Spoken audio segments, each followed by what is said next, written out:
हे बच्चा party, welcome back.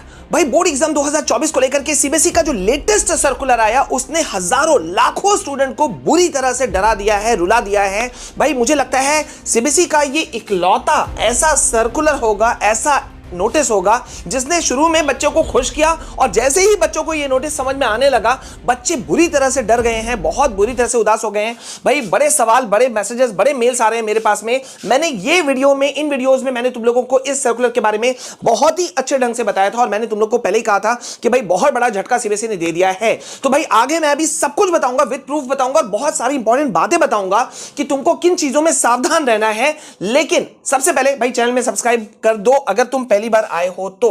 अब यहां पे ये सर्कुलर क्या है कि भाई शुरू में तो बच्चे बड़े ज्यादा खुश हो गए कि सर ये सर्कुलर तो कहीं से भी कोई खराबी नहीं है, बहुत बढ़िया सर्कुलर है ये, बहुत अच्छा नोटिस है ये, क्योंकि सीबीएसई ने क्लैरिफाई कर दिया है कि भाई तीन बातों को क्लैरिफाई किया कि इस बार ये देखो यहां पर सीबीएसई ने इस बार ये चीज को क्लैरिफाई किया कि भाई कोई डिवीजन नहीं होगा, यानी कि कोई फर्स्ट सेकंड थर्ड रैंक का झटका नहीं होगा। दूसरा बात, कोई डिस्टिंक्शन यानी कि कोई मेरिट लिस्ट नहीं बनेगा। और तीसरा बात, कोई ओवरऑल एग्रीगेट मार्क्स जो है वो तुम्हारे मार्कशीट में मेंशन नहीं रहेगा। शुरू में तो बच्चों ने इसे बहुत लाइटली लिया और खुश हो गए कि यार अब ताने नहीं सुनने पड़ेंगे कि तुम्हारा सेकंड रैंक क्यों आया, तुम्हारे मार्क्स कम क्यों आए, क्योंकि मार्क्स तो दिखेगा ही नहीं, सिर्फ तुम्हारे सब्जेक्ट मार्क्स दिखेंगे, टोटल मार्क्स कुछ भी तुम्हारे मार्कशीट में नहीं दिखने वाला। ठीक है, यानी कि जो तुम्हारा जो मार्कशीट है ना वो कुछ इस तरह से दिखेगा, ऑलमोस्ट लमसम। मैं अभी जो तुमको दिखा रहा हूं उसे ठीक से देखना, ये दिखेगा। लेकिन अब इस प्रॉब्लम, ये जो सर्कुलर है इसका सबसे बड़ा प्रॉब्लम कहां खड़ा हो गया, जहां पर ये बच्चों को समझ में आने लगा,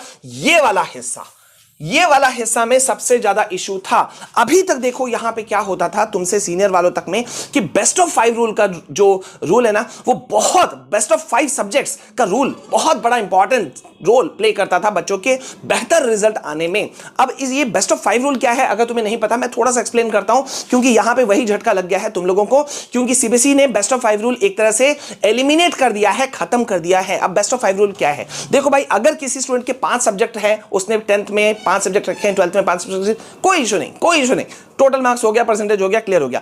लेकिन जिस भी बच्चों का एडिशनल सब्जेक्ट है 1 या 2 पेपर, उनके लिए यहां पे बड़ी मुसीबत आ गई। अब समझो, मैं यहां तुमको समझाता हूं कि भैया यहां पे चेंज क्या आ गया है। देखो मैं पहले तुम्हें पुराने एक मार्कशीट के हेल्प से समझाने की कोशिश करता हूं। यहां पे क्या सिनेरियो है कि सपोज ये एक स्टूडेंट है और इस स्टूडेंट का ये मार्कशीट है, ठीक है। अब इस स्टूडेंट के मार्कशीट में तुम अगर देख पा रहे हो, अगर पता नहीं विजन क्लियर है कि नहीं है, यहां पे मैथ्स में इस स्टूडेंट का आया है 38 मार्क्स। सारे पांचों पेपर में, हिंदी, इंग्लिश, मैथ, साइंस और सोशल साइंस में, इसका मैथ्स में सबसे कम मार्क्स है, 38 मार्क्स है, ठीक है। मतलब पास है लेकिन मार्क्स बहुत कम है। और एडिशनल पेपर है इस बच्चे का संस्कृत। अब बहुत सारे बच्चे आईटी भी रखते हैं, बहुत 12th वाले बच्चे फिजिकल एजुकेशन रखते हैं, बहुत सारे बच्चे अलग अलग सब्जेक्ट रखते हैं। तो यहां पे इसका मार्क्स आया है 62। अब यहां पे अभी तक बच्चे क्या करते थे कि अपना परसेंटेज, अपना मार्क्स जब वो जोड़ते थे, ऐड करते थे, तो बेस्ट ऑफ 5 रूल का सहारा लेते थे, यानी कि जिस सब्जेक्ट में मार्क्स कम होता था उसको वो नहीं जोड़ते थे, ये एडिशनल पेपर मेन में चले जाता था और उन 5 सब्जेक्ट को वो जोड़ करके अपना वो जो टोटल परसेंटेज है वो निकाल लेते थे। नेचुरल है कि परसेंटेज उनका हाई कर जाता था, राइट। और उसी को लेकर के वो चले जाते थे कॉलेजेस में एडमिशन लेने के लिए, या क्लास 12th के बाद में जब कभी भी वो किसी जॉब वगैरह के लिए जाते होंगे तो वहां पे भी उनका वही हाई परसेंटेज वो शो करते होंगे कि मेरे क्लास 10th में ये परसेंटेज आया, 12th में ये परसेंटेज आया। लेकिन अब ऐसा नहीं होने वाला, भले ही तुम्हारे एडिशनल पेपर है या नहीं है। अब सीबीएसई का ये जो नोटिस है ना, ये नोटिस कहता है कि भैया अब ऐसा नहीं होने वाला।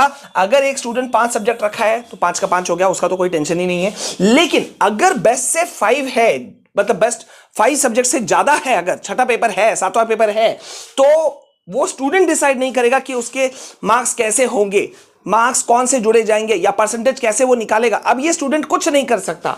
अब कौन करेगा, जहां पे भी वो बच्चा एडमिशन लेने जाएगा, एडमिटिंग इंस्टीट्यूशन, या फिर जहां पे वो जॉब के लिए जाएगा, एम्प्लॉयर। ये दो चीज, एडमिटिंग इंस्टीट्यूट और दूसरा एम्प्लॉयर। अब वही लोग डिसाइड करेंगे कि भैया तुम्हारा टोटल परसेंटेज जो है वो, टोटल मार्क्स जो है वो कितना आया, ठीक है। तो मतलब यहां पे बच्चे बुरी तरह से फंस गए। बेस्ट ऑफ 5 रूल का एक तरह से रूल जो था वो अब कहीं ना कहीं एलिमिनेट हो चुका है, अब वैसा नहीं होने वाला। और यहां पे तुम्हें, मतलब इसकी सबसे ज्यादा जरूरत कहां पड़ेगी, जब तुम अपना स्ट्रीम सिलेक्शन करोगे। क्लास 11th में, अगर 10th वाले बच्चे जब 11th में जाएंगे, स्ट्रीम सिलेक्शन करेंगे, तो साइंस पेपर लेते वक्त भी जिन मेन सब्जेक्ट्स की जरूरत होगी वो तुम नहीं बताओगे, वो उस वक्त कौन से मार्क्स जोड़ने चाहिए वो तुम्हारा कॉलेज जो है जहां पे तुम एडमिशन लेने जा रहे हो वो बताएगा। तो ये बहुत बुरा झटका दिया है। तो इसका मतलब अब तुम्हें ये करना होगा कि भैया तुम्हें हर पेपर के लिए, हर सब्जेक्ट के लिए तुम्हें बहुत फाइट करना पड़ेगा। तुम अब ये हल्के में नहीं ले सकते यार मैंने आईटी रखा हुआ है यहां पर एक्स्ट्रा में, आईटी में तो मैं मार्क्स उठा ही लूंगा, आईटी वाला मार्क्स यहां चला जाएगा।